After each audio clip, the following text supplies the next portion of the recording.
Hello everyone, my self Arif आला। दोस्तों, आज इस वीडियो में हम बात करने वाले हैं इंडिया विक्स के बारे में कि इंडिया विक्स क्या होता है, इंडिया विक्स का क्या रोल होता है मार्केट में, इंडिया विक्स से हमें क्या क्या पता चल सकता है, इंडिया विक्स को हम कहाँ पर देख सकते हैं, बेसिकली इंडिया विक्स को क्यों बनाया गया है और इंडिया विक्स की मदद से हमें मार्केट को किस तरीके से प्रिडिक्ट करना है। इंडिया विक्स के बारे में हर छोटी से छोटी बात को बिल्कुल ही बेसिक से समझेंगे। अगर आपको इंडिया विक्स के बारे में कुछ भी नहीं पता, आज आप पहली बार इंडिया विक्स का नाम भी सुन रहे हैं, तो ये पूरा वीडियो देखने के बाद आपको इंडिया विक्स के बारे में सब कुछ पता चल जाएगा। सबसे पहले तो ये समझते हैं कि ये इंडिया विक्स क्या है और इसका मतलब क्या होता है। अब यहाँ पर सबसे पहले तो हम इंडिया विक्स की डेफिनेशन देखते हैं कि ये इंडिया विक्स क्या है। यहाँ पर हम सर्च करेंगे व्हाट इज इंडिया विक्स। यहाँ पर आप देखिए, हमने इंडिया विक्स सर्च किया तो यहाँ पर गूगल पर हमें इस तरीके से लिखा हुआ दिख रहा है 16.10। यहाँ पर आपको दिख रहा है इंडिया विक्स की वैल्यू। अब ये 16.10 क्या है, इसका क्या मतलब होता है, इसे किस तरीके से देखना है, सारी बातें धीरे धीरे आपको क्लियर हो जाएगी। पहले हम देखते हैं इसकी डेफिनेशन कि इंडिया विक्स का मतलब क्या होता है। तो यहाँ पर आप देखिए इंडिया विक्स डेफिनेशन, यानी कि इंडिया विक्स का मतलब क्या होता है। तो यहाँ पर आप देखना इंडिया विक्स और India volatility index. India VIX मतलब कि इंडिया वोलाटिलिटी इंडेक्स। अब ये वोलाटिलिटी का मतलब क्या होता है, सबसे पहले तो उसे समझ लेते हैं। अब यहाँ पर वोलाटिलिटी का मतलब समझना, देखिए मैं आपसे कहूँ कि एक चार्ट है वो कुछ इस तरीके से है, कुछ इस तरीके से है, और एक जो चार्ट है वो देखिए कुछ इस तरीके से है, इस तरीके से बिल्कुल ही ऐसे साइडवेज है। अब मैं आपसे पूछूं कि इन दोनों चार्ट को देखकर बताइए कि ज़्यादा वोलेटाइल कौन सा चार्ट है, तो आप कहोगी ये ज़्यादा वोलेटाइल चार्ट है। इसी का मतलब वोलाटिलिटी होता है, मतलब कि मार्केट में मूवमेंट कितना है, मार्केट कितना ऊपर नीचे जा सकता है, उसे ही वोलाटिलिटी कहते हैं। इसमें कम वोलाटिलिटी है, इसमें ज़्यादा वोलाटिलिटी है। यही वोलाटिलिटी का मतलब होता है कि मार्केट में किस तरीके से मूवमेंट हो रहा है। अच्छा मूवमेंट हो रहा है यानी कि मार्केट ट्रेंडिंग है, वोलेटाइल है, या फिर मार्केट बिल्कुल ही साइडवेज है। अगर मार्केट बिल्कुल ही साइडवेज है तो हम कहेंगे कि मार्केट में बिल्कुल वोलाटिलिटी नहीं है। जैसे कि यहाँ पर देखिए, इससे आप कह सकते हो कि मार्केट में मूवमेंट है, मार्केट में वोलाटिलिटी है, पर यहाँ पर हम कहेंगे कि मार्केट में बिल्कुल भी वोलाटिलिटी नहीं है। इसी का मतलब वोलाटिलिटी होता है। तो आपको वोलाटिलिटी का मतलब क्लियर हो गया। अब चलते हैं फिर से इंडिया विक्स के डेफिनेशन पर। देखिए, हमें इतना पता चला कि इंडिया विक्स मतलब कि इंडिया का volatility index. India volatility index is a volatile index that is calculated by the NSE। मतलब कि इस इंडिया विक्स को कौन कैलकुलेट करके हमें देता है, NSE, यानी कि national stock exchange. National stock exchange कौन है, जिसका इंडेक्स है निफ्टी 50। अब ये निफ्टी 50 क्या है, ये सारी बेसिक चीज़ें हैं, आपको पता होनी ही चाहिए। अब आगे देखते हैं, to measure the market anticipation for volatility and fluctuations in the near terms. मतलब कि इंडिया विक्स का काम क्या है, मार्केट में कितनी वोलाटिलिटी है उसको दिखाना। मार्केट में ज़्यादा वोलाटिलिटी है, मार्केट में कम वोलाटिलिटी है, मार्केट में बिल्कुल भी वोलाटिलिटी नहीं है, ये दिखाने का काम किसका है, इंडिया विक्स का। अब ये इंडिया विक्स को देख के ये सारी बातें किस तरीके से हमें पता चलेगी वो डिटेल में आगे समझते हैं। अब यहाँ से इतनी ही डेफिनेशन काफ़ी है हमें समझने के लिए कि इंडिया विक्स क्या है, कौन कैलकुलेट करके देता है और उसका काम क्या है। आगे की सारी बातें हम चार्ट पर समझेंगे। अब इस इंडिया विक्स को हमें देखना कहाँ पर है और उसका काम क्या क्या है उसे डिटेल में समझते हैं। एक तो आप इस तरीके से सर्च करके देख सकते हैं जिस तरीके से अभी हमने देखा। उसके अलावा आपके डीमेट अकाउंट में भी आप इसे सर्च करके देख सकते हैं, कोई भी आपके पास डीमेट अकाउंट हो। जैसे कि यहाँ पर मैं सर्च करता हूँ इंडिया विक्स, तो देखिए ये इंडिया विक्स हमारे सामने आ चुका है, इसे हमें क्लिक कर देना है तो आपके सामने इंडिया विक्स का चार्ट खुल गया। जैसे निफ्टी 50 का चार्ट होता है, बैंक निफ्टी का चार्ट होता है, हर स्टॉक का चार्ट होता है, इसी तरीके से इंडिया विक्स का चार्ट भी आप देख सकते हो। हर टाइम फ्रेम यहाँ पर भी होता है, 1 मिनट का, 1 दिन का, 1 घंटे का, 4 घंटे का, 1 वीक का, 1 मंथ का, सारी टाइम फ्रेम यहाँ पर भी होती है। और नॉर्मल चार्ट को आप जिस तरीके से एनालिसिस करते हैं उस तरीके से इंडिया विक्स को भी एनालिसिस कर सकते हैं। यहाँ पर चार्ट को देखने के बाद आपके दिमाग में ये आ सकता है कि क्या इसे भी हम ट्रेड कर सकते हैं, मतलब कि बाइंग सेलिंग इसमें कर सकते हैं, तो बिल्कुल भी नहीं, इसे आप ट्रेड नहीं कर सकते। इस चार्ट को सिर्फ आप देख सकते हैं। जैसे आप निफ्टी बैंक निफ्टी में ट्रेड नहीं कर सकते, उसके डेरिवेटिव में ट्रेड कर सकते हैं, यानी कि कॉल पुट में, फ्यूचर में, या फिर निफ्टी के ETF में आप ट्रेड कर सकते हैं। उसी तरीके से यहाँ पर आप ट्रेड नहीं कर सकते। निफ्टी 50 के तो फिर भी डेरिवेटिव आते हैं, इंडेक्स के डेरिवेटिव होते हैं, यानी कि फ्यूचर एंड ऑप्शंस, पर इसके कोई भी डेरिवेटिव नहीं होते। ये चार्ट सिर्फ देखने के लिए होता है, इसमें आप ट्रेड नहीं कर सकते, कोई भी पोजीशन नहीं बना सकते, सिर्फ आप चार्ट देख सकते हैं और इसे एनालिसिस कर सकते हैं। अब इसकी रेंज क्या होती है, इसे कैसे देखना है, उन चीज़ों से पहले अब हम समझ लेते हैं कि इसका क्या क्या काम होता है मार्केट में। तो जैसे कि हमने डेफिनेशन देखी कि ये इंडिया विक्स हमें NSE कैलकुलेट करके देता है। तो इंडिया विक्स का मेन काम होता है मार्केट में कितनी वोलाटिलिटी है वो दिखाना, या फिर मार्केट कितना वोलेटाइल हो सकता है। अब जो हमारा इंडेक्स है निफ्टी 50, ये इंडिया विक्स उसे ध्यान में रखकर बनाया गया है। यानी कि इंडिया विक्स निफ्टी 50 को मेजर करता है, यानी कि निफ्टी 50 में एक पर्टिकुलर टाइम में कितनी वोलाटिलिटी आ सकती है वो हमें इंडिया विक्स बताता है। इंडिया विक्स को आपको सिर्फ निफ्टी 50 के लिए ही देखना है कि निफ्टी 50 में कितनी वोलाटिलिटी है या कितनी वोलाटिलिटी आ सकती है, यानी कि आने वाले समय में निफ्टी कितना वोलाटाइल रह सकता है, ये हमें इंडिया विक्स बताता है। और बेसिकली इंडिया विक्स यानी कि डर को मापने की मशीन, यानी कि डर को मेज़र करने की मशीन, उसे कहते हैं इंडिया विक्स। कि मार्केट में कितना डर है, मार्केट में जितना ज़्यादा डर होगा मतलब कि कोई नेगेटिव न्यूज़ होगी, मार्केट में जितना ज़्यादा डर होगा उतना इंडिया विक्स बढ़ जाएगा, यानी कि ऊपर चला जाएगा। जितना मार्केट में कम डर होगा उतना इंडिया विक्स एक स्टेबल तरीके से रहेगा। जितना ज़्यादा डर होगा उतना मार्केट ज़्यादा वोलेटाइल होगा, उतना इंडिया विक्स ज़्यादा बढ़ जाएगा, यानी कि ऊपर चला जाएगा। और मार्केट में जितना ज़्यादा डर होगा उतना हमारा निफ्टी 50 या फिर उतना हमारा मार्केट नीचे की तरफ गिरेगा, यानी कि नेगेटिव होगा, डाउन ट्रेंड में आएगा। तो यहाँ से एक पॉइंट आपको अभी ये समझना चाहिए कि इंडिया विक्स का और निफ्टी 50 का, यानी कि इंडिया विक्स ऊपर जाएगा निफ्टी नीचे जाएगा, इंडिया विक्स नीचे आएगा निफ्टी ऊपर जाएगा। वो सारी चीज़ें अभी हम चार्ट को कंपेयर करके डिटेल में समझेंगे। अब हम यहाँ पर ये समझते हैं कि ये 16.10 का क्या मतलब होता है, जो NSE हमें कैलकुलेट करके देता है। उसे किस तरीके से कैलकुलेट किया जाता है वो पूरा ऑप्शंस को देखकर किया जाता है, कॉल पुट को देखकर किया जाता है। पर उस कैलकुलेशन पर हमें जाने की ज़रूरत नहीं है, क्योंकि हमें उसे कभी कैलकुलेट नहीं करना होता है, वो हमें इस तरीके से चार्ट पे मिल जाता है। तो अभी की इंडिया विक्स की जो वैल्यू चल रही है वो आपके सामने है 16.10। अब इस 16.10 का क्या मतलब होता है उसे समझते हैं। सबसे पहले तो ये समझिए कि ये जो 16.10 है वो कोई फिगर नहीं है, वो एक परसेंटेज है। इंडिया विक्स को आपको हमेशा परसेंटेज में देखना है। अभी आप 16.10 देख रहे हो, उसको आपको कहना है कि इंडिया विक्स 16.10% चल रहा है। और अब आगे की सारी बातें बहुत ही ध्यान से समझना। ये जो 16.10% है ये एक साल के लिए होता है, बहुत ही ध्यान से और अच्छे से समझना, बिल्कुल कंफ्यूज मत होना। ये जो 16.10 दिख रहे हैं वो निफ्टी की वोलाटिलिटी को दिखाते हैं कि निफ्टी एक साल में कितना ऊपर या नीचे जा सकता है। 16.10 का मतलब कि निफ्टी 50 आने वाले एक साल में, मतलब कि अगर अभी हम देख रहे हैं तो आज से आने वाले एक साल के बाद निफ्टी कितना ऊपर या नीचे होगा, ये नंबर हमें ये दिखाता है। ये नंबर कितना है? 16.10 का है। मतलब कि आने वाले एक साल के बाद या तो निफ्टी 50 16.10% ऊपर होगा या फिर 16.10% नीचे होगा। ये नंबर हमें कोई एक डायरेक्शन नहीं बताता कि या तो ऊपर होगा या नीचे होगा, ये किसी को भी नहीं पता, ये NSE को भी नहीं पता।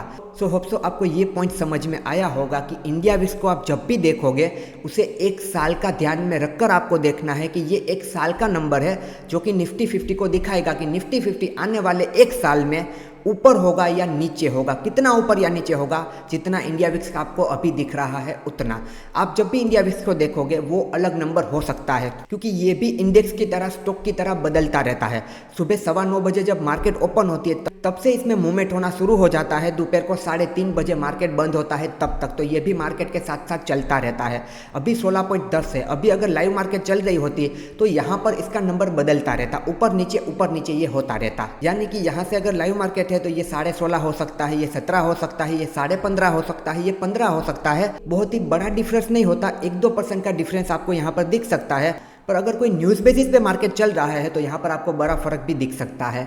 तो यहाँ पर हमने ये समझ लिया कि ये नंबर एक साल के लिए होता है, पर एक साल का शायद किसी को भी काम नहीं होता है। देखने में सिर्फ अच्छा लगता है, चलो पता चल गया एक साल की रेंज क्या है, पर उसके बाद हमें एक साल की रेंज का कोई काम नहीं होता, क्योंकि हम कोई अपना ट्रेड एक साल के लिए होल्ड करके कभी नहीं रखते हैं कि आने वाले एक साल के बाद निफ्टी में क्या हो सकता है, कितना ऊपर नीचे जा सकता है। तो यहाँ पर सवाल ये आता है कि क्या इंडिया विक्स को हम शॉर्ट टाइम के लिए कैलकुलेट कर सकते हैं, लाइक 1 मंथ के लिए, 1 वीक के लिए, 1 डे के लिए? तो इसका जवाब है हाँ, हम कर सकते हैं। हम इंडिया विक्स को कैलकुलेट करके निफ्टी की एक मंथ की भी रेंज निकाल सकते हैं कि आने वाले एक महीने में निफ्टी कितना ऊपर या नीचे जा सकता है। और अगर आपको हो कि एक वीक का निकालना हो तो वो भी हम निकाल सकते हैं कि आने वाले एक वीक में निफ्टी कितना ऊपर या नीचे जा सकता है। और आज के दिन में यानी कि एक दिन की रेंज भी निकाल सकते हैं कि आज निफ्टी कितना % ऊपर या नीचे जा सकता है। तो ये एक साल की जो रेंज है 16.10 की वो तो हमें मिल गई, जो कि एनएससी कैलकुलेट करके देती है। पर ये एक दिन का, एक वीक का और एक महीने का ये नंबर हमें कहाँ से मिल सकता है? तो ये नंबर हमें कोई भी कैलकुलेट करके नहीं देता है, इसे हमें खुद से कैलकुलेट करना होता है, जो कि हम आगे समझेंगे। एक दिन का, एक वीक का और एक महीने का इंडिया विक्स का कैलकुलेशन आप किस तरीके से करोगे ताकि हमें पता चल जाए कि एक महीने में, एक वीक में या फिर एक दिन में निफ्टी कितना ऊपर या नीचे जा सकता है, वो हम आगे देखते हैं। तो यहाँ पर अगर आप इंट्राडे ट्रेड कर रहे हैं तो इंडिया विक्स से आप पता लगा सकते हैं कि निफ्टी आज के दिन कितना ऊपर या नीचे रह सकता है। अगर आप पोजिशनल ट्रेडर हो तो एक वीक में निफ्टी कितना ऊपर या नीचे रह सकता है, ध्यान से समझना, कितना ऊपर या नीचे रह सकता है। कोई एक डायरेक्शन इंडिया विक्स आपको कभी नहीं बताता। वो आप चार्ट रीडिंग करते हो, चार्ट एनालिसिस करते हो तो अंदाज़ा लगा सकते हो कि मार्केट के ऊपर जाने के चांस है, और इस हफ्ते मार्केट 2% ऊपर या नीचे रह सकता है। फिर आप चार्ट एनालिसिस करके ये पता लगा सकते हो कि हायर चांस है कि मार्केट यहाँ से ब्रेकआउट करेगा, तो यहाँ से मार्केट 2% आने वाले वीक में ऊपर की तरफ जा सकता है। या फिर उसी तरीके से आप एक महीने का भी पता लगा सकते हो। अब यहाँ पर हम निफ्टी 50 और इंडिया विक्स का रिलेशन समझते हैं। तो यहाँ पर अब मैं दो चार्ट लगा लेता हूँ, इंडिया विक्स का और निफ्टी 50 का, ताकि दोनों को हम साथ में कंपेयर कर पाए। देखिए यहाँ पर दोनों चार्ट लगे हुए हैं, ये है निफ्टी 50 का चार्ट, ये है इंडिया विक्स का चार्ट। अब अभी मैंने आपको एक बात बताई थी कि इन दोनों का क्रॉस रिलेशन है, मतलब कि अगर इंडिया विक्स ऊपर जाएगा तो निफ्टी नीचे आएगी, इंडिया विक्स नीचे आएगा तो निफ्टी ऊपर की तरफ जाएगी। और ये इंडिया विक्स की मदद से आप काफ़ी सारे डिसीजन ले सकते हैं, जैसे कि ऑप्शंस के प्रीमियम कब महंगे होंगे, कब सस्ते होंगे। और ये इंडिया विक्स आपको इन्वेस्टमेंट पर्पज से भी काम आ सकता है, वो किस तरीके से उसे हम आगे समझते हैं। यहाँ पर इन दोनों चार्ट में मैंने मंथली टाइम फ्रेम लगाया है। यहाँ पर अब देखिए निफ्टी 50 आपको मंथली टाइम फ्रेम में अप ट्रेंड में दिख रहा है या फिर डाउन ट्रेंड में। तो ऑब्वियसली अप ट्रेंड में निफ्टी 50 ऊपर की तरफ जा रहा है। अब इंडिया विक्स को देखिए, अप ट्रेंड में दिख रहा है या फिर डाउन ट्रेंड में, तो आपको डाउन ट्रेंड में दिख रहा है, मतलब कि निफ्टी का और इसका रिलेशन बिल्कुल ही उल्टा है। क्या ये चीज़ एज इट इज ऐसे ही रहेगी? हर बार ऐसा होगा कि इंडिया विक्स नीचे तो निफ्टी ऊपर, इंडिया विक्स ऊपर तो निफ्टी नीचे? तो हो सकता है काफ़ी बार ऐसा ना भी हो। पर यहाँ पर कौन सी बातें हम करते हैं, जो चीज़ें हमें मैक्सिमम टाइम देखने को मिल रही है वो स्टॉक मार्केट में, ट्रेडिंग में आपको कभी भी एक बात को पकड़ के नहीं बैठना है कि ऐसा ही होना चाहिए, मैंने ये सीखा है तो ऐसा ही होगा, ऐसा कभी नहीं हो सकता। मैक्सिमम जो चीज़ें होती है उसे हमें डिस्कस करना होता है। तो मैक्सिमम यही देखा गया है कि इंडिया विक्स जब ऊपर होता है तो निफ्टी तब नीचे होता है, यानी कि ये दोनों उल्टे चलते हैं। तो कभी भी किसी एक बात को पकड़ के मत देखो, सिचुएशन के हिसाब से रिएक्ट करो। यहाँ पर ट्रेडिंग में कोई भी आपने ट्रेड एनालिसिस किया है, वहां पर आपके पास 1000 कंफर्मेशन है कि ये ट्रेड ऊपर की तरफ जाएगा, वो ट्रेड भी फेल हो सकता है। और कोई भी ट्रेड आपने ऐसा देखा है जहां पर आपको लग रहा है कि इसमें कभी कुछ नहीं हो सकता, यहाँ पर कुछ नहीं होगा, वो भी ट्रेड बहुत ही अच्छा चल सकता है। तो इन शॉर्ट कहने का मतलब क्या है, यहाँ पर कभी भी कुछ भी हो सकता है। कभी भी एक बात पे स्टिक होके मत रहो कि ये ऐसा ही होना चाहिए क्योंकि मैं कह रहा हूँ, मुझे किसी ने बताया था या फिर मैंने सीखा था। सिचुएशन के हिसाब से रिएक्ट करो, मतलब कि गो विद द फ्लो। आपको जो भी, जैसे भी आपने देखा है, जो भी समझ आ रहा है, उस हिसाब से अपने डिसीजन लो। लाइक काफ़ी सारे लोग किस तरीके से करते हैं, अगर कोई भी ट्रेड ले लिया है, एनालिसिस किया है, उनका सेटअप बना है, फिर वो ट्रेड फेल होता है तो उनकी बात वहाँ पर ईगो पर आ जाती है कि मैंने एनालिसिस किया था, मेरा सेटअप बना था, ये फेल कैसे हो सकता है, यहाँ से रिवर्स करेगा, वहाँ से रिवर्स करेगा। फिर वो लूजिंग ट्रेड को होल्ड करके बैठे रहते हैं। मार्केट ने आपको गलत साबित कर दिया, आपका सेटअप फेल हो गया, आपका एनालिसिस फेल हो गया। ऐसे 2 ट्रेड को खत्म करो, बात खत्म करो, फिर वहाँ पर बैठे मत रहो। तो इस तरीके से सिचुएशन के हिसाब से आपको मार्केट में चलना होता है। तो कभी किसी भी बात को पकड़ के मत रखो यहाँ पर। तो ये बात हमें यहाँ पर चार्ट में दिख रही है कि ये दोनों उल्टे चलते हैं। उसके अलावा मैंने आपको कहा था कि इंडिया विक्स मतलब कि वोलाटिलिटी को मेजर करना, मतलब कि डर का माहौल। इंडिया विक्स हमें ये बताता है कि मार्केट में कितना डर है। जितना मार्केट में डर होगा, यानी कि जितनी नेगेटिव न्यूज़ मार्केट में ज़्यादा होगी, उतना इंडिया विक्स बढ़ जाएगा, यानी कि ऊपर की तरफ चला जाएगा। तो यहाँ पर आप देख सकते हो कि इंडिया विक्स हाईएस्ट ऊपर की तरफ कितना गया है। अभी आगे मैं आपको इंडिया विक्स की रेंज भी बताता हूँ कि इंडिया विक्स कब कहाँ पर रह सकता है, क्या उसकी रेंज है। उससे पहले यहाँ पर देखो, इंडिया विक्स एक टाइम पर यहाँ पर पहुंच गया था, ये अराउंड 86 का लेवल है। नॉर्मली चार्ट आपके सामने है, आप देख सकते हो 30 से 35 के बीच में रहता है। पर ये कौन सा समय है जहां पर इंडिया विक्स 86 तक चला गया था? तो अभी हमने क्या डिस्कस किया, मार्केट में जितना ज़्यादा डर होगा उतना इंडिया विक्स ज़्यादा ऊपर की तरफ चला जाएगा। तो ये जो आपको समय दिख रहा है ना, जब इंडिया विक्स इतना ऊपर चला गया था, ये समय था कोरोना का समय। तो ये समय था कोरोना की महामारी का। तो कोरोना जब आया था तब आपको पता है मार्केट बहुत ही बुरे तरीके से क्रैश हो गया था। निफ्टी 50 12,500 रुपये से 7,500 या 8,000 रुपये तक चली आई थी, यानी कि नीचे की तरफ चली आई थी। क्यों? क्योंकि ये इंडिया विक्स ऊपर की तरफ गया था। तो इंडिया विक्स यहाँ पर 20 से सीधा 80 की तरफ गया तो निफ्टी 50 12,500 से 7,000-7,500 रुपये तक आ गई थी। अब निफ्टी के चार्ट में देखते हैं कि जब इंडिया विक्स यहाँ पर था, निफ्टी कहाँ पर थी। तो देखो ये कैंडल निफ्टी की है। यहाँ पर निफ्टी किस लेवल पर थी? सामने आपको 7,500 रुपये का लेवल दिख रहा है। कहाँ से वो नीचे की तरफ गिरी थी? तो यहाँ से देखो 12,500 रुपये से ये 7,500 रुपये तक यहाँ नीचे आ गई थी, यानी कि अराउंड 5,000 पॉइंट की गिरावट। क्यों? क्योंकि इंडिया विक्स इतना ज़्यादा ऊपर की तरफ चला गया था। मार्केट में बहुत ही ज़्यादा डर बना हुआ था।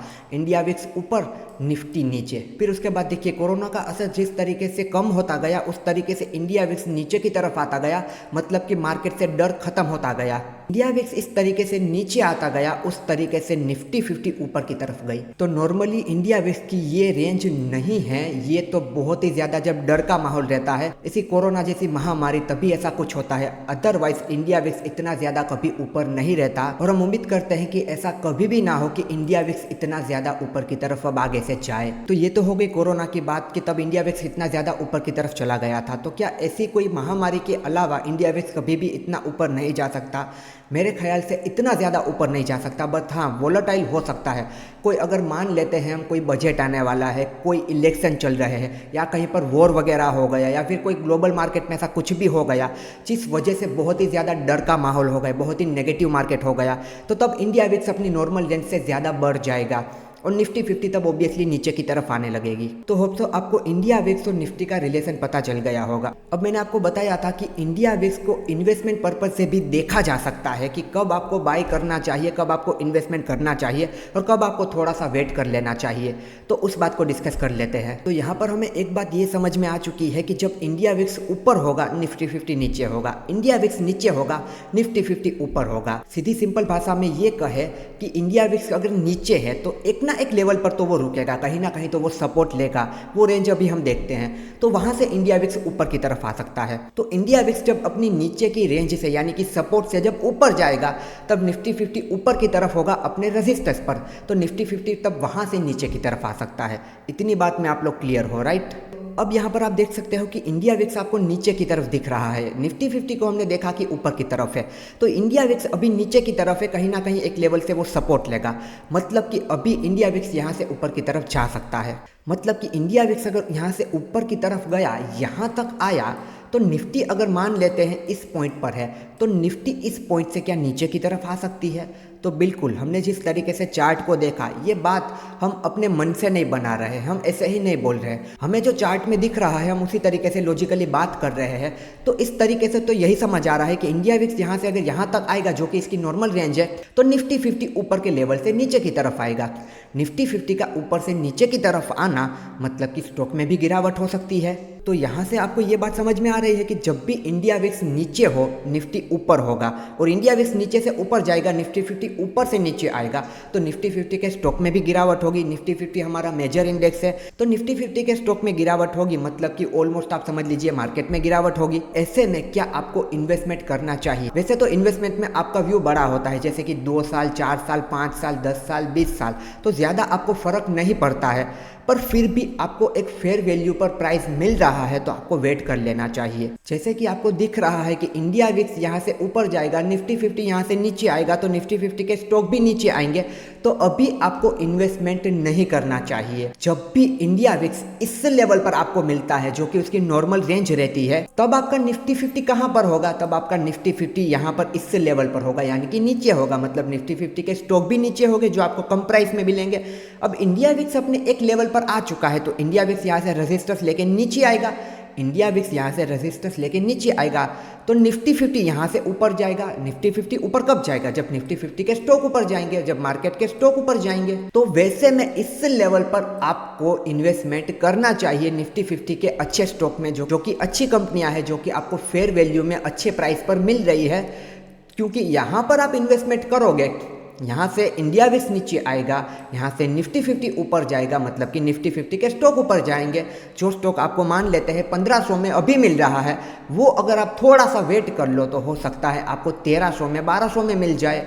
तो ये आपके लिए एक अच्छा बेनिफिट हुआ या नहीं हुआ? या फिर आपको लग रहा है कि अभी चलो यहाँ से ये निकल जाएगा, ऊपर की तरफ चला जाएगा, ऐसा कुछ होगा ही नहीं, तो आप हाफ क्वांटिटी में इन्वेस्ट कर सकते हैं। जैसे कि नॉर्मली आपको 100 क्वांटिटी में इन्वेस्ट करना है या फिर 1 लाख रुपए लगाने हैं तो 50 क्वांटिटी में इन्वेस्ट कीजिए, 50,000 रुपये लगाइए, फिर आगे देखिए क्या होता है। तो इंडिया विक्स आपको इस तरीके से मदद कर सकता है इन्वेस्टमेंट में भी।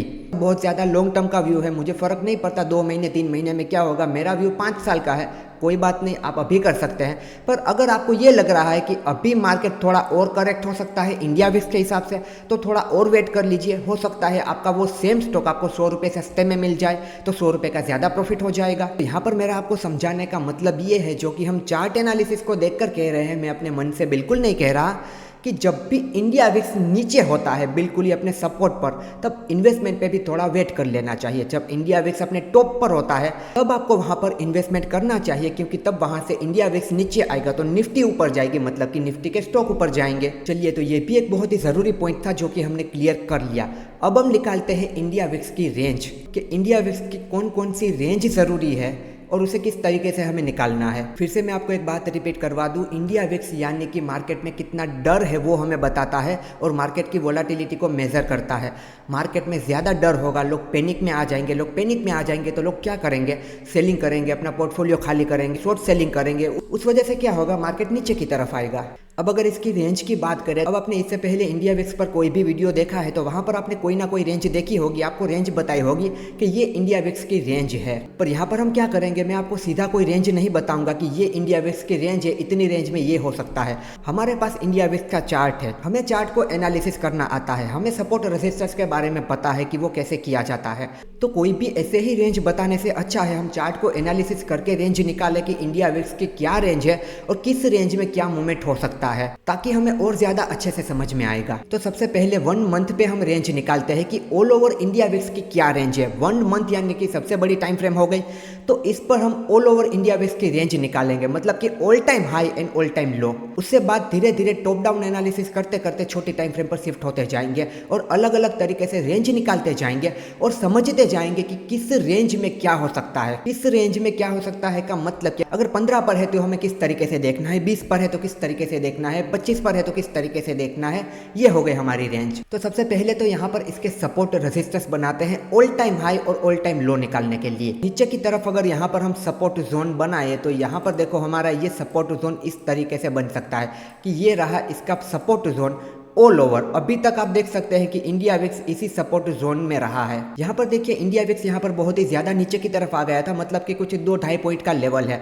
उसके अलावा कभी भी इंडिया विक्स देखिए इस लेवल के नीचे नहीं आया है, तो हमारा जो स्ट्रॉन्ग सपोर्ट जोन रहेगा वो यही लेवल रहेगा। तो यहाँ पर सपोर्ट जोन हमने ड्रॉ किया है तो हमें एक बात ये पता चल गई कि इंडिया विक्स का ऑल टाइम लो क्या है। ज्यादा से ज्यादा इंडिया विक्स किस लेवल को नीचे की तरफ टच कर सकता है, वो जोन है वो 8 से लेकर 12 तक का है, यानी कि 8 से 12 के बीच का है। तो यहाँ पर हम बीच वाला नंबर निकालेंगे 10 का। इंडिया विक्स जब भी नीचे की तरफ आता है अराउंड वो 10 के आसपास आ सकता है। ये 8 से 12 का जोन है, बीच में हम 10 निकालेंगे। इंडिया विक्स अगर नीचे की तरफ आता है तो वो 10 के अराउंड आता है, तो आपको तैयार हो जाना है कि अब इंडिया विक्स यहाँ से ऊपर की तरफ जाएगा। इंडिया विक्स जब ये 8, 9, 10 पर होगा तब निफ्टी 50 अपने ऑल टाइम हाई पर होगी। तो ये 8-10 के बीच में आ जाता है तो आप समझ लीजिए कि इंडिया विक्स यहाँ से सपोर्ट लेकर ऊपर की तरफ जा सकता है। वो ऐसे ही आपको अपने मन से नहीं समझ लेना है, कुछ आपको एनालिसिस करके पता लगाना है। और निफ्टी 50 होगी अपने टॉप पर, तो तब निफ्टी 50 में बाइंग नहीं करनी है, क्योंकि निफ्टी 50 तब वहां से नीचे की तरफ गिर सकती है। बाइंग नहीं करने से मेरा मतलब है इन्वेस्टमेंट पर्पस के लिए, पोजिशनल पर्पस के लिए। मैं आपको स्कैल्पिंग या इंट्राडे के लिए मना नहीं कर रहा, वो तो बिल्कुल भी आप किसी भी सिचुएशन में कर सकते हो। अब यहाँ पर हमें ऑल टाइम नीचे की रेंज मिल गई, अब उसी तरीके से ऊपर की रेंज देखते हैं। अब ऊपर की रेंज देखें तो यहाँ पर देखिए हमें ये रेजिस्टेंस जोन दिख रहा है, जो यहाँ से अराउंड 31 से लेकर अराउंड 35 तक है। जब भी इंडिया विक्स ये 31 से लेकर 35 के बीच में आता है तो वो यहाँ से गिरता है, वो यहाँ से गिरता है। आप देख सकते हो ये सारी चीज़ें आपके सामने ही है। ये जो एक केस है जहाँ पर ये बहुत ज़्यादा ऊपर गया था वो कोरोना वाला टाइम था, जो हम डिस्कस कर चुके हैं। उसके अलावा इंडिया विक्स इस लेवल के ऊपर कभी गया ही नहीं है। ये यहाँ से जब इंडिया विक्स बना था फिर ये नीचे की तरफ आया, उसके बाद इस लेवल को इसने क्रॉस किया ही नहीं है। तो यहाँ पर हमें इंडिया विक्स की 2 रेंज मिली, ऑल ओवर 2 रेंज मिली कि इंडिया विक्स कितना भी नीचे क्यों ना आ जाए, वो 8 से लेकर 12 के बीच में यानी कि 10 के अराउंड आएगा। इंडिया विक्स कितना भी ऊपर क्यों ना चला जाए, वो 31 से लेकर 35, आपको 35 को दिमाग में रखना है कि वहां तक वो मैक्सिमम जाता है, उसके बाद वो वहां से रिवर्स कर ही जाता है। तो अब जैसा कि हमने नीचे से देखा कि इंडिया विक्स अगर यहाँ पर होगा, यहाँ से ऊपर जाएगा, निफ्टी 50 यहाँ से नीचे की तरफ आएगी। तो अब इसी तरीके से ऊपर देखो कि इंडिया विक्स अगर इस जोन में यहाँ पर आ जाएगा तब निफ्टी 50 कहाँ पर होगी, तब निफ्टी 50 होगी अपने बॉटम पर। तो ये यहाँ से जब नीचे की तरफ गिरना शुरू करेगा, निफ्टी 50 यहाँ से ऊपर की तरफ जाना शुरू करेगी। तो जब भी देखो आप लॉन्ग टर्म इन्वेस्टमेंट की सोच रहे हो, इंडिया विक्स आपको इस लेवल पर मिलता है तो निफ्टी 50 आपको बॉटम पर मिलेगा। फिर निफ्टी 50 में जब भी रिवर्सल पैटर्न बनते हैं, वहाँ पर आप इन्वेस्टमेंट के पर्पज से भी वहाँ पर इन्वेस्टिंग कर सकते हो और पोजिशनल ट्रेड भी ले सकते हो। मैं निफ्टी 50 के कॉल पुट की फ्यूचर की बात नहीं कर रहा, मैं निफ्टी 50 के स्टॉक की बात कर रहा हूँ इन्वेस्टमेंट पर्पज से या फिर पोजिशनल ट्रेडिंग करने के लिए। तो चलिए, ये तो हमें ऑल ओवर रेंज पता चल गई। अब जैसे जैसे हम टाइम फ्रेम को नीचे की तरफ शिफ्ट करेंगे, उस तरीके से हमें ज़्यादा रेंज मिलती जाएगी, क्योंकि 1 मंथ के अंदर सपोर्ट रेजिस्टेंस अलग हो सकते हैं, 1 वीक के अंदर अलग हो सकते हैं, मतलब कि आपको ज़्यादा ड्रॉ करने होंगे। फिर आप 1 डे को देखोगे, वहाँ पर भी रेंज बदल जाएगी और सब रेंज का अपना अपना अलग अलग इंपॉर्टेंस है। ये हमारी ऑल ओवर रेंज थी। अब हम इस टाइम फ्रेम को एक लेवल नीचे शिफ्ट कर लेते हैं, यानी कि वीकली टाइम फ्रेम पर। देखिए, ये है इंडिया विक्स की वीकली टाइम फ्रेम।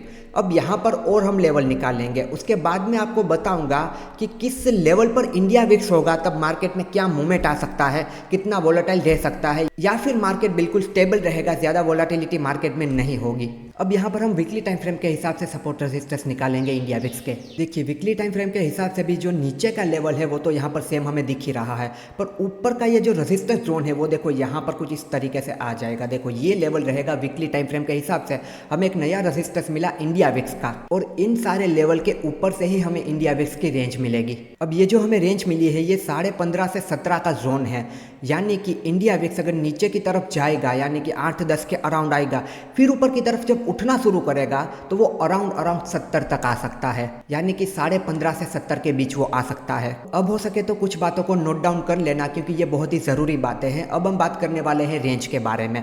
तो देखो, ये जो रेंज है ना आपकी, ये 10 से लेकर 16-17 वाली रेंज, इस रेंज में जब भी इंडिया विक्स होगा तब मार्केट में ज़्यादा मूवमेंट नहीं आएगा, मार्केट में ज़्यादा वोलाटिलिटी नहीं होगी। मैं ये बिल्कुल नहीं कह रहा हूँ कि हर रोज़ मार्केट इस तरीके से साइडवेज रहेगा, ऐसा नहीं होगा, पर मार्केट में वोलाटिलिटी नहीं होगी। वोलाटिलिटी नहीं होगी का मतलब क्या है? इस तरीके से होना मार्केट में मुश्किल है। मार्केट धीरे धीरे करके मूवमेंट करेगा, इस तरीके से जाएगा, फिर ये साइडवेज हो जाएगा, फिर थोड़ा चढ़ेगा, फिर इस तरीके से होगा, यानी कि बिल्कुल वोलाटिलिटी मार्केट में नहीं होगी, मार्केट में बहुत ही अच्छा मूवमेंट नहीं होगा। इन शॉर्ट, बिल्कुल हमारी सिंपल भाषा में हम समझे, आपने कोई ट्रेड लिया है और इंडिया विक्स आपका अगर इस रेंज के अंदर है, आपने कोई स्विंग ट्रेड लिया है, तो उसका टारगेट हो सकता है आपको 15 दिन के अंदर आ जाए। पर अगर इंडिया विक्स इस रेंज के बाहर है, आपने कोई स्विंग ट्रेड लिया है, हो सकता है कि तब आपके स्विंग ट्रेड का टारगेट आपको 15 दिन के बदले 3 या 4 दिन में आ जाए। हो सकता है अगले ही दिन मार्केट बहुत बड़ा गैप अप ओपन हो जाए, हो सकता है 8 दिन के अंदर हो जाए, कुछ भी हो जाए, पर जल्दी मूवमेंट होगा मार्केट में। इन शॉर्ट मैं आपको ये समझाना चाहता हूँ। तो जब भी इस रेंज के अंदर इंडिया विक्स से बहुत ही बड़े बड़े टारगेट एक्सपेक्ट मत करो कि मार्केट में बहुत ही अच्छा मूवमेंट आ जाएगा, इंट्राडे में ही मैं बहुत ज़्यादा पैसा बना लूँगा, ऐसा नहीं होगा, क्योंकि मार्केट में वोलाटिलिटी ही नहीं होगी, मार्केट में मूवमेंट ही नहीं होगा। तो ऐसे में मैं आपसे ये नहीं कह रहा कि आप बिल्कुल ट्रेड मत करो, क्योंकि इसमें अगर आप बिल्कुल ट्रेड नहीं करोगे तो आपके यहाँ पर महीनों निकल जाएगा, आप ट्रेड ही नहीं कर पाओगे। पर आपको ज़्यादा यहाँ पर मूवमेंट एक्सपेक्ट नहीं करना है। यहाँ पर आपकी कोई 20-25 पॉइंट की कैंडल्स नहीं बनेगी, यहाँ पर हो सकता है 5-7 पॉइंट की कैंडल्स बने। तो इंडिया विक्स आपका इस रेंज में होगा तब मार्केट में बड़े बड़े टारगेट को एक्सपेक्ट नहीं करना है, बहुत बड़े बड़े मूवमेंट को दिमाग में नहीं रखना कि अभी ट्रेड ले लिया, अभी 1 घंटे में ये डबल हो जाएगा, या फिर मुझे आने वाले 10 दिन में यहाँ पर 10% का प्रॉफिट हो जाएगा। इस तरीके से दिमाग में नहीं रखना। छोटे छोटे टारगेट लेने हैं, छोटे छोटे एसएल रखने हैं, ज़्यादा कुछ आपको वहाँ पर नहीं करना है। ट्रेड करना कंटिन्यू रखना है। मैं ये नहीं कह रहा बिल्कुल बंद कर दो, स्विंग ट्रेडिंग कर रहे हो तो स्विंग ट्रेड को बंद कर दो, कीजिए, पर दिमाग में इस बात को ज़रूर से रखिए ताकि कोई भी आपको डिसीजन लेना पड़ जाए। जैसे कि आपने कोई स्विंग ट्रेड लिया, फिर वो साइडवेज हो गया, मूवमेंट ही नहीं हो रहा, तो वहाँ पर क्या है, एक लेवल पर फिर उसे ख़त्म करो, निकल जाओ, कहीं और देखो, कहीं पर और अच्छा ब्रेकआउट मिल रहा हो। और हाँ, इसका मतलब ये भी नहीं है कि पूरा मार्केट ऐसे स्टेबल हो गया, कुछ मूवमेंट ही हो नहीं रहा। कुछ कुछ स्टॉक को आप तब देखोगे वो 10%, 15%, 20% भी बढ़ जाएंगे, वो एक अलग बात है। इसीलिए मैंने पहले कहा था किसी बात को पकड़ के मत रखो। आप अगर ये कहो कि इंडिया विक्स तो देखो इसी रेंज में है, किसी ने बताया था मार्केट में अच्छा मूवमेंट नहीं आएगा, ये स्टॉक तो 10% बढ़ गया, ये तो 12 बढ़ गया, ये तो 15% बढ़ गया, हो सकता है ऐसा। बात हो रही है मैक्सिमम टाइम जो चीज़ होती है उसकी, बात हो रही है जो चीज़ें ज़्यादातर मार्केट में होती है उसकी। क्योंकि देखिए, मार्केट कितना भी नीचे गिर रहा हो, कोई ना कोई स्टॉक होगे जो अपर सर्किट लगा रहे हैं, मार्केट कितना भी ऊपर जा रहा हो, कोई ना कोई स्टॉक है जो लोअर सर्किट लगा रहे हैं। तो ये सारी चीज़ें मार्केट में होती रहती है। जो पुराने लोग हैं उनको ये सारी बातें समझ में आ जाएगी, पर एक जो बिगिनर है जिसने मार्केट में ज़्यादा समय नहीं बिताया है, उन लोगों के लिए ये सारी बातें मैं कह रहा हूँ। तो यहाँ पर नोट डाउन कर लेना कि 10 से 15-17 के बीच जब इंडिया विक्स होगा तो कोई ज़्यादा आपको मार्केट में मोमेंटम देखने को नहीं मिलेगा। और अगेन, इसका मतलब ये नहीं कि कभी मोमेंट आएगा ही नहीं। अगर इस रेंज में होगा, निफ्टी 50 आपकी 200 पॉइंट प्लस चली गई, तो आपको लगेगा कि मोमेंट तो नहीं आना था, ये मोमेंट कहाँ से आ गया। ये सारी चीज़ें हो सकती है, इस बात को दिमाग में ज़रूर रखना। अब इसी टाइम फ्रेम में और एक लेवल निकालते हैं ऊपर का। तो यहाँ पर हमें और एक लेवल मिल गया, मतलब कि और एक रेंज हमें मिल गई, जो कि यहाँ पर 25-26 की है। अब इसका क्या मतलब हुआ, इस बात को आराम से समझना। ये जो हमें रेंज मिली थी यहाँ पर 10 से 17 की, उसमें ज़्यादा मोमेंटम नहीं होगा ऐसा हमने समझा। अब ये जो यहाँ पर हमें रेंज मिली है, मान लेते हैं 17 से 26 की, ये जो हमें रेंज मिली है, इस रेंज में जब भी इंडिया विक्स होगा, मार्केट में मोमेंटम आएगा, मार्केट बहुत ही ज़्यादा वोलेटाइल होगा, मार्केट में बड़ी बड़ी कैंडल्स बन सकती है, मार्केट इस तरीके से मूवमेंट कर सकता है, मार्केट बहुत ही अच्छा इस तरीके से ट्रेंडिंग रह सकता है। ये लेवल हमें ये बताता है। तो जब भी आपका इंडिया विक्स इस तरीके से यहाँ पर 17 के लेवल को क्रॉस करके ऊपर सस्टेन करके निकलने की कोशिश करें, तो वहाँ पर आप मार्केट में अच्छा मोमेंट एक्सपेक्ट कर सकते हैं कि यहाँ पर मार्केट मोमेंटम में रह सकता है, अच्छा मोमेंट आ सकता है। जैसे कि मैं स्विंग ट्रेड के बारे में बता रहा था, यहाँ पर आपने स्विंग ट्रेड लिए हैं तो हो सकता है 15 दिन के बदले 5-6 दिन में ही आपका टारगेट आ जाए, क्योंकि मूवमेंट वहाँ पर फास्ट होगा, मार्केट के साइडवेज रहने के चांसेस कम हैं। और इस मूवमेंट में एसएल हिट भी हो सकते हैं, उस बात को भी ध्यान रखना है। तो यहाँ पर से हमें दूसरी एक रेंज मिली और दूसरा एक नंबर मिला कि यहाँ से 16-17 के ऊपर जाएगा और अराउंड 25-26 के पास आएगा। इस रेंज में मार्केट वोलेटाइल हो सकता है, मार्केट मोमेंटम में रह सकता है। और यहाँ पर एक बात लोगों के मन में जो आ सकती है कि इंडिया विक्स अगर यहाँ से इस तरीके से ऊपर जाएगा तो निफ्टी तो पूरा नीचे की तरफ गिर जाएगी ना। नहीं, ऐसा नहीं होता है कि निफ्टी पूरा का पूरा नीचे की तरफ क्रैश कर जाएगी, ऐसा नहीं। इंडिया विक्स यहाँ से धीरे धीरे की तरफ इस तरीके से ऊपर जा रहा है, तो निफ्टी भी इस तरीके से कर सकती है, फिर ऐसा कर सकते हैं, फिर इस तरीके से कर सकती है। तो ये जो पॉइंट आया यहाँ पर, ये पुलबैक वाला पॉइंट, ये हो सकता है इंडिया विक्स का ये पॉइंट हो। तो मैं ये नहीं कह रहा कि इंडिया विक्स इस तरीके से जाएगा तो निफ्टी पूरा क्रैश कर जाएगी। निफ्टी में इस तरीके से करेक्शन आ सकता है, जो कि हमने दोनों चार्ट को एक साथ लगा के देखा था, तब हमने समझा। ये पॉइंट मैंने आपको इसीलिए बताया कि इंडिया विक्स को यहाँ पर जाता हुआ देखकर आपको ये ना हो कि निफ्टी तो पूरा नीचे गिर जाएगी तो हमें स्विंग स्टॉक में बाइंग नहीं करना चाहिए। ऐसा नहीं होता। वो आपको चार्ट एनालिसिस करना आता है तो वहाँ पर चार्ट देखकर आपको सब कुछ समझ में आ जाएगा कि यहाँ पर चलो ब्रेकआउट हो रहा है, इसके ऊपर जाने के चांस है, तो यहाँ पर मुझे ट्रेड करना चाहिए। इंडिया विक्स को देखकर भी लग रहा है कि मार्केट में अच्छा मूवमेंट आ सकता है, तो वो सारी अलग चीज़ें हो गई, तो वो बातें आपको समझ में आनी चाहिए। चलिए, तो दो रेंज यहाँ पर हमने निकाली और उन दोनों का मतलब समझा। यहाँ पर स्टेबल रह सकता है मार्केट, बहुत ही ज़्यादा कुछ हमें एक्सपेक्ट नहीं करना। इसमें मार्केट वोलेटाइल टू ट्रेंडिंग रह सकता है, यानी कि अच्छा मूवमेंट आ सकता है। अब बात आती है इस रेंज की कि जब इंडिया विक्स 25-26 के ऊपर होगा और अपने इस लेवल पर जाएगा, यानी कि 34-35 के करीब जाएगा, तो यहाँ पर जैसे मार्केट ट्रेंडिंग रह सकता है, बहुत वोलेटाइल रह सकता है, मूवमेंट आ सकता है। तो जब मार्केट 25-26 के लेवल को क्रॉस करेगा तब मार्केट में हाई वोलाटिलिटी होगी, मार्केट बहुत ही ज़्यादा मूवमेंट करेगा। मार्केट में इस तरीके से हो सकता है, यहाँ पर बहुत ही जल्दी टारगेट मिल सकते हैं, बहुत ही जल्दी वोलाटिलिटी में एसएल हिट हो सकते हैं। ऐसे में मार्केट आपका एसएल हिट करके ऊपर की तरफ जा सकता है, एकदम टारगेट को टच करके सीधा नीचे की तरफ आ सकता है। इन शॉर्ट बहुत ही ज़्यादा वोलाटिलिटी रहेगी मार्केट में, तो तब आपको बहुत ही ज़्यादा संभाल के ट्रेड करना है। और इस वोलाटिलिटी में आपको कम क्वांटिटी के साथ ट्रेड करना है, वो सबसे ज़्यादा आपके लिए अच्छा रहेगा, क्योंकि इस वोलाटिलिटी को आपको मैनेज करना आना चाहिए। तो जब भी इंडिया विक्स इस रेंज में रहेगा, एक आपको बहुत ही वोलाटाइल मार्केट देखने को मिल सकता है।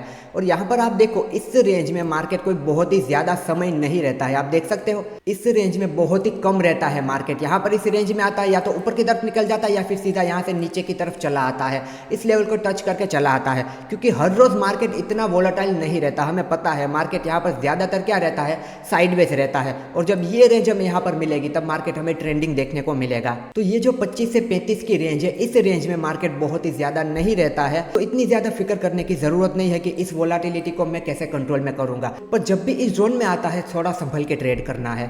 तो देखिए, यहाँ पर हमने सारी रेंज निकाली चार्ट को एनालिसिस करते हुए, और आपको सारी रेंज के बारे में भी पता चल गया कि इंडिया विक्स को देखते हुए कब कम मोमेंटम होगा, इंडिया विक्स को देखते हुए कब एक नॉर्मल मोमेंटम हो सकता है, और इंडिया विक्स को देखते हुए कब यहाँ पर हाई मोमेंटम यानी कि बहुत ही ज़्यादा मार्केट वोलेटाइल हो सकता है, और किस लेवल से इंडिया विक्स रिवर्स करके ऊपर की तरफ जा सकता है, किस लेवल से इंडिया विक्स रिवर्स करके नीचे की तरफ आ सकता है। वो सारी बातें हमने बहुत ही डिटेल में समझी। और उसके अलावा मैंने आपको कहा था ऑप्शंस प्रीमियम के बारे में। तो देखिए, जब भी इंडिया विक्स इस लेवल में रहेगा ना, तो तब आपको ऑप्शंस के प्रीमियम सस्ते मिल सकते हैं। यानी कि नॉर्मली अगर 250-300 रुपए के जो ऑप्शन है, वो आपको यहाँ पर इस लेवल पर 100 रुपए की कीमत में मिल सकते हैं। तो यहाँ पर लोग इस तरीके से भी कहते हैं कि यहाँ पर एक ऑप्शन बायर को बेनिफिट हो सकता है, सस्ते प्रीमियम मिल सकते हैं, ज्यादा क्वांटिटी में ट्रेड कर सकता है, अच्छे से ट्रेड कर सकता है। हाँ, ये बात सही है, बिल्कुल से इस तरीके से हो सकता है, ऑप्शन सस्ते में मिल सकते हैं। पर उसके ऊपर मैं दो बात कहना चाहूंगा कि देखिए, ऑप्शंस बाइंग में मैक्सिमम लोग लॉस में है, तो उससे जितना दूर रहो उतना ज्यादा अच्छा है। ये एक बिल्कुल क्लियर बात आपके सामने, और ये मैं नहीं कह रहा, डेटा कह रहा है। तो अब आपकी मर्जी है आपको क्या करना है। और उसके अलावा की दूसरी बात यह कि जब भी इस रेंज में मार्केट रहेगा, तो हमने डिस्कस किया था कि मार्केट में मोमेंटम कम आएगा, मार्केट कम वोलेटाइल रहेगा। तो ऑप्शंस बाइंग अगर इस लेवल में आप करोगे सस्ता प्रीमियम देखकर, पर मार्केट में मोमेंटम ही नहीं होगा, तो आपके ऑप्शंस के प्रीमियम बढ़ेंगे कैसे, आपको प्रॉफिट कैसे होगा। एक तो इंडिया विक्स की वजह से वहां पर मार्केट वोलेटाइल ज़्यादा नहीं होगा, स्टेबल होगा, तो आपके प्रीमियम नहीं बढ़ेंगे। उसमें से भी एक ऑप्शंस के कहा जाता है थीटा डीके। तो थीटा डीके की वजह से मार्केट साइडवेज रहेगा, मूवमेंट नहीं करेगा, या फिर मूवमेंट करेगा और इस तरीके से साइडवेज होकर मूवमेंट करेगा, तो आपको थीटा डीके वहां पर लग जाएगा, आपका प्रीमियम वही के वही रहेगा या फिर उससे भी कम हो जाएगा। तो सिर्फ इस एक बात को देख के ऑप्शंस बाइंग करने के लिए मत निकल जाना कि सस्ते प्रीमियम मिल रहे थे, चलो ऑप्शंस बाइंग कर लेते हैं और डबल पैसा कर लेते हैं। ऐसा नहीं होता है। अगर ऐसा होता तो 90% प्लस लोग यहाँ पर ऑप्शंस बाइंग में एफएनओ में लॉस नहीं करते। और इस लेवल में जब भी इंडिया विक्स रहेगा, तो यहाँ पर ऑप्शंस के प्रीमियम आपको महंगे मिलेंगे, क्योंकि इंडिया विक्स ऊपर जाने का मतलब क्या, डर का माहौल। डर का माहौल मतलब कि अगर मार्केट में डर ज्यादा है, तो ऑप्शन सेलर वो प्रीमियम को महंगे में बेचेंगे। जितना मार्केट में डर ज्यादा होगा, उतने ऑप्शंस के प्रीमियम महंगे हो जाते हैं। तो यहाँ पर डर के माहौल में ऑप्शन सेलर को बेनिफिट हो सकता है इस लेवल से, जब मार्केट नीचे की तरफ आता है तब। क्योंकि यहाँ पर अगर ऑप्शंस महंगे होंगे, मान लेते हैं 400-500 रुपए के ऑप्शंस चल रहे हैं, तो वो 400-500 रुपए के ऑप्शंस को सेल करेगा। इस लेवल से ऑप्शंस आ जाएगा मान लेते हैं 100 रुपए तक, तो उसे ज्यादा प्रीमियम मिलेगा ना। तो जब भी इंडिया विक्स इस रेंज में रहता है, आप एक ऑप्शंस बायर हो, आपको यहाँ पर बच के रहना चाहिए, ऑप्शंस बाइंग नहीं करनी चाहिए, क्योंकि महंगे महंगे तब प्रीमियम होंगे और तब वहां से प्रीमियम के नीचे आने के चांस रह सकते हैं, क्योंकि इंडिया विक्स इस लेवल से रिजेक्शन लेके नीचे की तरफ आ सकता है। अब यहाँ पर कौन से प्रीमियम महंगे होंगे, कौन से सस्ते होंगे, वो भी एक सवाल आ सकता है, क्योंकि इंडिया विक्स यहाँ से नीचे आएगा, मतलब कि निफ्टी 50 नीचे से ऊपर जाएगी, निफ्टी 50 नीचे से ऊपर जाएगी, तो जो कॉल का प्रीमियम होगा, कॉल ऑप्शन होगा, वो नीचे से ऊपर जाएगा, तो उसे तो आप बाय करके चल सकते हो अगर एक ऑप्शन बायर हो तो। पर आप अगर एक ऑप्शन सेलर हो, तो तब आपको क्या शॉर्ट करना चाहिए, तब आपको शॉर्ट करना चाहिए पुट को, क्योंकि निफ्टी 50 यहाँ से ऊपर जाएगी, क्योंकि इंडिया विक्स नीचे आएगा, निफ्टी ऊपर जाएगी, निफ्टी ऊपर जाएगी, मार्केट ऊपर जाएगा, तो ऑब्वियसली पुट के प्रीमियम होंगे वो नीचे आएंगे। तो इस लेवल पर जो 400-500 रुपए के पुट के प्रीमियम चल रहे होंगे, वो यहाँ से नीचे आएंगे। उसी तरीके से आप कॉल का भी समझ सकते हो। तो इस लेवल पर जब प्रीमियम महंगे होंगे, तो ऑप्शन सेलर यहाँ पर उनको सेल करेगा, उसे दो कंडीशन में प्रॉफिट होगा, धीरे धीरे करके इस तरीके से नीचे जाए, फिर भी वो बेनिफिट में है। तो ये हो गई ऑप्शंस प्रीमियम की बात, बायर सेलर की बात कि कब क्या इंडिया विक्स को देखकर हो सकता है। अब हम इसे देख लेते हैं एक बार डेली टाइम फ्रेम पर भी। तो डेली टाइम फ्रेम पर आप देखोगे तो देखो, यही लेवल यहाँ पर हमारे काम कर रहे हैं, कोई ज्यादा यहाँ पर लेवल ड्रॉ करने की हमें जरूरत नहीं है। जो वीकली पर हमने ड्रॉ किए थे, वो वही लेवल यहाँ पर हमारे काम कर रहे हैं। यहाँ पर से अगर आप डेली टाइम फ्रेम के हिसाब से देखें, तो आपको एक और लेवल यहाँ से आ सकता है, जैसे कि जो 20 से 22 का लेवल है। अगर शॉर्ट टर्म के लिए इंडिया विक्स को देख रहे हो मार्केट को प्रिडिक्ट करने के लिए, तो वहां से आप क्या देख सकते हो कि चलो ये 20-22 के लेवल पर आया है तो यहाँ से भी ये नीचे की तरफ आ सकता है। 20-22 के लेवल को टच करके निकल गया तो ये 26-27 तक भी जा सकता है। उसके बाद की रेंज जो कुछ भी है वो हमने देख ली है। अब हम आते हैं उस बात पर जिसके लिए शायद आप सबसे ज़्यादा वेट कर रहे थे कि इंडिया विक्स को डेली के लिए कैसे कैलकुलेट करना है, कि हमें कैसे पता चल जाएगा कि निफ्टी आज के दिन कितना ऊपर या नीचे जा सकती है, या फिर निफ्टी एक वीक में कितना ऊपर नीचे जा सकती है, या फिर मंथली कितना ऊपर नीचे जा सकती है। तो इंडिया विक्स के बारे में जो कुछ भी बात थी, क्योंकि इंडिया विक्स का जब भी नाम आता है बात ये बोली जाती है इंडिया विक्स से हम मार्केट को कैसे प्रिडिक्ट कर सकते हैं, इंडिया विक्स से हम कैसे पता लगा सकते हैं मार्केट ऊपर जाएगा या नीचे जाएगा, या फिर कितना ऊपर जाएगा या फिर नीचे जाएगा। तो अब वो सारा कैलकुलेशन हम समझेंगे, जिस कैलकुलेशन से आप पता लगा सकते हैं कि निफ्टी को शॉर्ट टर्म के लिए आप किस तरीके से प्रिडिक्ट कर सकते हैं। तो देखिए, विक्स को कैलकुलेट करने के लिए एक फॉर्मूला होता है, उस फॉर्मूले में हमें नंबर को रखना होता है ताकि हमें अलग अलग टाइम फ्रेम का विक्स मिल जाता है। यहाँ पर जो हमें 16.10 का विक्स दिया गया है एनएससी के द्वारा, वो विक्स कौन सा होता है, एक साल का। अब हमें एक महीने का, एक वीक का और एक दिन का चाहिए, तो वो हमें कैलकुलेट करना है इस फॉर्मूले में नंबर रख के। और इसका फॉर्मूला कुछ इस तरीके से होता है, विक्स divide by square root T. विक्स जहाँ पर लिखा हुआ है वहाँ पर हमें एक साल का विक्स लिख देना है, जो कि हमारे पास यहाँ पर है। अभी हम इसे कैलकुलेट करेंगे तो अभी का विक्स है 16.10, तो मैं यहाँ पर 16.10 लिखूंगा। आप जब भी इसे कैलकुलेट कर रहे हैं तब मान लेते हैं 15 है, 17 है, 18 है या 13 है, तो आप वो लिखोगे। अब यहाँ पर एक साल का विक्स तो इन्होंने हमें दिया ही है 16.10। अब हम निकालते हैं 1 मंथ का, कि हमें ये पता करना है कि 1 मंथ में, एक महीने में निफ्टी कितना ऊपर या नीचे जा सकती है, तो वो हमें किस तरीके से पता चलेगा। तो उसके लिए हम क्या करेंगे, इस फॉर्मूले में ये सारी वैल्यू को ऐड करेंगे। जैसे कि हमें 1 मंथ का निकालना है तो यहाँ पर हम लिख देंगे 1 मंथ इक्वल टू विक्स divide by T square root में। अब इस फॉर्मूले में सारी वैल्यू को फिल करते हैं। जैसे कि जहां पर विक्स लिखा हुआ है वहां पर आपका आ जाएगा 16.10। ये जहां पर विक्स लिखा है वहां पर हमेशा वही विक्स आएगा जो आपको यहां पर दिया गया है चार्ट में, यानी कि एक साल का विक्स। तो यहां पर तो 16.10 सेम ही आएगा। डिवाइड बाई जहां पर टी है वहां पर आप वो टाइम लिखोगे जितने टाइम का आपको चाहिए। तो आपको कितने टाइम का चाहिए, आपको एक महीने का चाहिए। तो यहाँ पर आप एक महीना नहीं लिख सकते हैं, क्योंकि ऊपर आपको विक्स कितना दिया गया है, एक साल का। आपको अब निकालना है एक महीने का। तो आपको ये देखना है कि मुझे अगर एक महीने का निकालना है, मुझे एक साल का दिया गया है, तो एक साल में कितने महीने होते हैं, एक साल में जितने भी महीने होते हैं उनसे आपको डिवाइड करना है। तो एक साल में कितने महीने होते हैं, एक साल में 12 महीने होते हैं। तो यहाँ पर टी की जगह पर आप लिखोगे 12, क्योंकि आपको एक महीने का विक्स चाहिए। अब अगर यहाँ पर आप आगे देखोगे तो 16.10 डिवाइड बाई 12 स्क्वायर रूट में, यहाँ पर आप देखिए अगर हम 12 का स्क्वायर रूट निकालेंगे तो 12 का स्क्वायर रूट क्या आएगा, 12 का स्क्वायर रूट आएगा 3.46। तो यहाँ पर हम लिख देंगे 3.46। 16.10 डिवाइड बाई 3.46। अब यहाँ पर जो भी आंसर आएगा वो होगा हमारा निफ्टी का 1 मंथ का विक्स। जैसे कि विक्स कितना है 16.10, तो यहाँ पर हम लिख देंगे 16.10 डिवाइड बाई, अभी हमें 12 का स्क्वायर रूट कितना मिला, 3.46। तो डिवाइड बाय आप क्या करोगे, 3.46। तो यहाँ पर जो आंसर हमारे सामने आएगा वो होगा 4.65। तो ये 4.65 जो हमें मिला वो क्या है, वो निफ्टी की एक महीने की रेंज है, क्योंकि हमने मंथली विक्स निकाला है। इसका मतलब ये कि निफ्टी अभी के अपने लेवल से 4.65 यानी कि अराउंड 4.5% ऊपर या नीचे जा सकता है। मैं अगेन रिपीट कर रहा हूँ, ये नहीं पता चलेगा कि सिर्फ ऊपर जाएगा या नीचे जाएगा। अभी के हिसाब से, अभी जहां पर भी निफ्टी है, फॉर एग्जांपल अभी निफ्टी 50 चल रही है 25,000 पर, तो 25,000 के लेवल से निफ्टी 50 आने वाले एक महीने में या तो 4.5% ऊपर जाएगी या फिर 4.5% नीचे आएगी। इस तरीके से इंडिया विक्स से आप निफ्टी को प्रिडिक्ट कर सकते हैं। जैसे कि ये हमें इंडिया विक्स से पता चलता है कि 4.5% के अराउंड निफ्टी 50 ऊपर या नीचे जाएगा। तो अभी हम सपोज कर लेते हैं, जैसे कि मान लेते हैं निफ्टी अभी है 25,000 रुपये और हमारा एक मंथ का विक्स कितना आया था 4.65।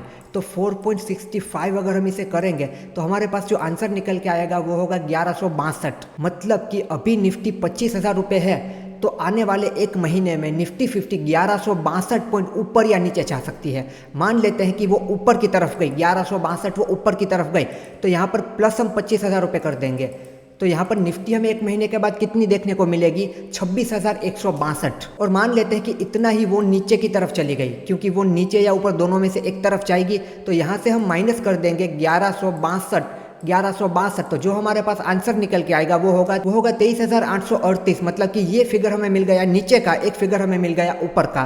तो इंडिया विक्स की मदद से आपने निफ्टी 50 को प्रिडिक्ट किया कि आने वाले एक महीने में निफ्टी कितना ऊपर या नीचे जा सकती है। अब ये तो मिली हमें एक मंथ की रेंज, इसी तरीके से हम एक वीक का भी निकाल सकते हैं, सेम फॉर्मूला रहेगा। अब देखिए इस फॉर्मूले में जहां पर विक्स लिखा हुआ है वहां पर हम क्या करेंगे, विक्स की जगह पर हम लिख देंगे 16.10 जो कि अभी की वैल्यू है। तो डिवाइड बाय स्क्वायर रूट में टी, तो टी की जगह पर हम क्या लिखेंगे, हमें कितने टाइम का चाहिए, हमें चाहिए एक वीक का, और ऊपर विक्स हमें कितने टाइम का दिया गया है, एक साल का। तो हमें एक वीक का कैसे निकालना है, हमें यह देखना है कि एक साल का दिया गया है तो एक साल में टोटल कितने वीक होते हैं, उतने वीक हमें नीचे की तरफ लिख देने हैं। तो एक साल में होते हैं 52 वीक, तो हमें 52 का स्क्वायर रूट करना है। जैसे कि अगर हम 52 का स्क्वायर रूट निकालेंगे तो वो हमारे पास आएगा 7.2। यहाँ पर स्क्वायर रूट में 52 लिखा है, उसकी जगह पर अब हम लिख सकते हैं 16.10 डिवाइड बाई 7.2। अब हमें क्या करना है, 16.10 जो कि हमारा विक्स दिया गया है उसे हमें डिवाइड करना है 7.2 से, जो कि 52 का स्क्वायर रूट है। तो डिवाइड बाई 7.2, तो जो हमारे पास आंसर निकल के आएगा वो होगा 2.23। तो ये 2.23 या फिर आप 24 भी कह सकते हैं, क्योंकि 3 के बाद 6 नंबर है तो वो वहाँ पर एक प्लस हो जाता है। तो 24 कहिए 23 कहिए, ज़्यादा फर्क नहीं पड़ता। तो ये जो 2.23 है ये क्या है, ये 2.23% है। मतलब कि निफ्टी 50 आने वाले वीक में या तो 2.23% ऊपर की तरफ जाएगी या फिर 2.23% नीचे की तरफ आएगी। तो 25,000 रुपये से या तो 2.23 प्लस होगी या फिर 25,000 से 2.23 माइनस होगी। कितने टाइम में, आने वाले एक वीक में, क्योंकि हमने एक वीक का विक्स निकाला है इसीलिए। तो ये हो गया एक वीक का। जैसे कि सपोज करते हैं कि 2.23 यानी कि 500 पॉइंट होते हैं, तो निफ्टी अभी 25,000 रुपये पे चल रही है। तो या तो निफ्टी आने वाले वीक में 25,500 हो जाएगी यानी कि 500 पॉइंट प्लस, या फिर 500 पॉइंट माइनस हो जाएगी यानी कि 24,500 हो जाएगी। तो ये इस तरीके से हमें 1 वीक का भी मिल गया। अब हम देखते हैं 1 डे का, कि आज के दिन में निफ्टी 50 कितना ऊपर या नीचे जा सकती है, वो हमें कैसे पता चलेगा। तो यहाँ पर आपका सेम फॉर्मूला रहेगा। यहाँ पर हम लिख देंगे 1 डे, क्योंकि हमें 1 डे का चाहिए। सामने यहाँ पर जो विक्स है, विक्स के बदले हम यहाँ पर लिख देंगे जो वैल्यू हमें विक्स की दी गई है, जो परसेंटेज दिए गए हैं एक साल का 16.10 डिवाइड बाई स्क्वायर रूट में जितने टाइम का हमें चाहिए, वो हमें कितने टाइम का चाहिए, एक दिन का चाहिए। ऊपर हमें कितना दिया गया है, एक साल का। तो एक साल में कितने दिन होते हैं, 365। अब ये यहाँ पर जो 365 दिन आए हैं उसका मतलब ये है कि 365 ट्रेडिंग डे, जिसमें ट्रेडिंग हो रही है, मतलब कि हॉलीडे वगैरह माइनस करके, मतलब कि सारे फेस्टिवल माइनस करके, क्योंकि पूरे साल में ट्रेडिंग करने के लिए कुछ 250 या 252 दिन होते हैं, पर यहाँ पर हम 365 लिख रहे हैं। उसका मतलब ये होता है कि ट्रेडिंग डे है, 365 ट्रेडिंग डे है। आप चाहो तो आप यहाँ पर 252 भी लिख सकते हो। काफ़ी सारे लोग 252 के साथ कैलकुलेट करते हैं, काफ़ी सारे 365 के साथ करते हैं। हम यहाँ पर 365 को लेते हैं। तो अब हम सबसे पहले यहाँ पर क्या करेंगे, 365 का स्क्वायर रूट निकालेंगे। तो 365 का अगर आप स्क्वायर रूट निकालोगे तो आपके पास जो आंसर आएगा वो होगा 19.10 का। तो यहाँ पर हम 16.10 डिवाइड बाई करेंगे 19.10, 19.10 जो कि हमारा 365 दिन का स्क्वायर रूट है। तो हमारे पास जो आंसर निकल के आएगा वो होगा 0.84। मतलब कि 0.84% आज निफ्टी 50 जिस भी लेवल पर है उस लेवल से ऊपर या नीचे जा सकता है। जैसे कि सुबह 10 बजे अगर आपने इंडिया विक्स को कैलकुलेट किया और निफ्टी 50 चल रही है 25,000, तो उस लेवल से वो 0.84% या तो ऊपर जा सकती है या फिर नीचे आ सकती है आज के दिन में। आपको ट्रेंड को आइडेंटिफाई करना आता है, सपोर्ट रेजिस्टेंस ब्रेकडाउन ब्रेकआउट के बारे में पता चलता है, तो आप आइडेंटिफाई कर सकते हो कि आज निफ्टी के ऊपर जाने के चांस है या फिर नीचे जाने के चांस है। मतलब कि अगर निफ्टी इस लेवल से ऊपर की तरफ गया तो मान लेते हैं कि ये 0.84% ऊपर की तरफ जाएगा, वहां से वो रेजिस्टेंस लेके फिर से नीचे की तरफ आ सकता है।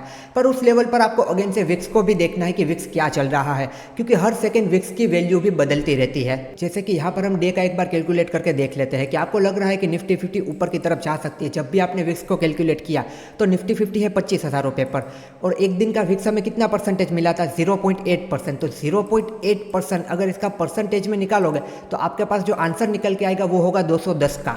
मतलब कि आज के दिन निफ्टी 50 25,000 से 210 पॉइंट ऊपर या नीचे जा सकती है। आपको अगर सही से एनालिसिस आता है, आपको लग रहा है कि ऊपर की तरफ जाएगी, तो वो 25,000 से 210 पॉइंट ऊपर की तरफ जा सकती है, यानी कि 25,210 तक जा सकती है। अब ये कोई मतलब इस तरीके से नहीं होता कि एग्जैक्ट उसी नंबर को छू के फिर से नीचे की तरफ चली आएगी। वो 190 भी जा सकती है, वो 200 भी जा सकती है, हो सकता है 220 या 250 तक भी चली जाए। और ये सारी चीजें जो कैलकुलेट करके हमें मिली, ये एग्जैक्ट कट टू कट नहीं होता, इसमें ऊपर नीचे होता रहता है। तो उस बातों को भी आपको ध्यान में रखना है। तो दोस्तों यहाँ पर इस फॉर्मूले के साथ हमने समझा कि विक्स को आप एक दिन, एक वीक और एक महीने के लिए किस तरीके से कैलकुलेट कर सकते हैं और उसका निफ्टी 50 पर क्या असर होगा, किस तरीके से वो ऊपर या नीचे की तरफ जा सकती है, वो आप आइडेंटिफाई कर सकते हो। मतलब कि एक प्रिडिक्शन लगा सकते हो। एग्जैक्ट ऐसा ही होगा ये हम बिल्कुल नहीं कह सकते हैं। तो आपको कोई हर सेकंड ये कैलकुलेशन लेकर नहीं बैठना है कि मैं देखता रहूं किस तरीके से क्या होगा, क्योंकि 5 मिनट के बाद पूरा विक्स आपका बदल चुका होगा तो ये सारा कैलकुलेशन चेंज हो जाएगा।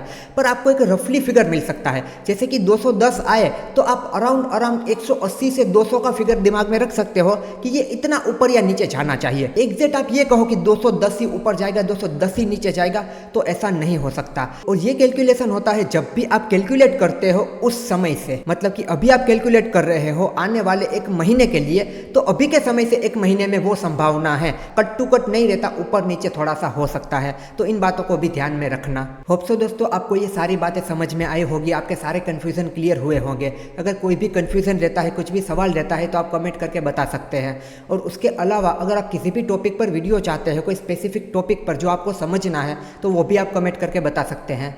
तो दोस्तों ये थी पूरी कंप्लीट डिटेल इंडिया विक्स के बारे में। यहाँ पर कोई भी पॉइंट नहीं छूटा है। जो जो ज़रूरी बातें थी, जो एक ट्रेडर को पता होनी चाहिए इंडिया विक्स के बारे में, उन सारी चीज़ों को हमने कवर कर लिया है।